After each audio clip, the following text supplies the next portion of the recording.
കഞ്ഞിക്കുഴിയെ കൃഷിഗ്രാമമാക്കാൻ ശ്രമത്തിൽ പ്രമുഖർ പങ്കാളികളാകും. വിത്തെറിഞ്ഞാൽ പൊന്നുവിളയുന്ന ഗ്രാമമാക്കി കഞ്ഞിക്കുഴിയെ മാറ്റാൻ സ്ഥലം എംഎൽഎയുടെ മേൽനോട്ടത്തിൽ യത്നം ആരംഭിച്ചു. കഞ്ഞിക്കുഴി പഞ്ചായത്തിന്റെ നേതൃത്വത്തിൽ ആരംഭിച്ച ജൈവ ഹരിത സമൃദ്ധി പദ്ധതിയിലൂടെയാണ് പരിശ്രമം. പദ്ധതിയിൽ ചലച്ചിത്രതാരം മമ്മൂട്ടിയും പങ്കാളിയാകുമെന്ന് എംഎൽഎ തോമസ് ഐസക് ഉദ്ഘാടന പ്രസംഗത്തിൽ അറിയിച്ചു. ചേർത്തല ഓട്ടോകാസ്റ്റിന് മുന്നിലുള്ള 4 ഏക്കർ തരിശുഭൂമിയാണ് പ്രശസ്തരുടെ കൃഷിയിടമാകാൻ ഒരുങ്ങുന്നത്. പദ്ധതിക്ക് തുടക്കം കുറിച്ച ഓട്ടോകാസ്റ്റിന് മുൻവശം കഞ്ഞിക്കുഴി കർമ്മസേനയിലെ 22 കർഷകർ പച്ചക്കറി വിത്തുകളും തൈകളും നട്ടു. തോമസ് ഐസക് എംഎൽഎ പദ്ധതിയുടെ ഉദ്ഘാടന കർമ്മം തൈകൾ നട്ടുകൊണ്ട് നിർവഹിച്ചു. ഗ്രാമപഞ്ചായത്ത് president Geetha Karthikeyan, vice president M G Raju, Priyesh Kumar, Seena Nadesan തുടങ്ങിയവർ യത്നത്തിൽ പങ്കാളികളായി.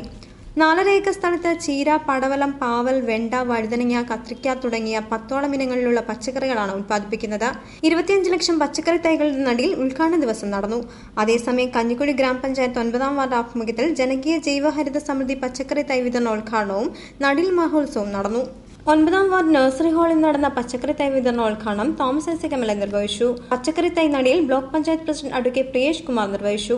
9ാം വാർഡ് പഞ്ചായത്ത് മെമ്പർ റെജി പുഷ്പാങ്കദൻ അധ്യക്ഷത വഹിച്ചു. Geetha Karthikeyan, M G Raju, Beena Nadesan, G Murali തുടങ്ങിയവർ ചടങ്ങിൽ പങ്കെടുത്ത് സംസാരിച്ചു.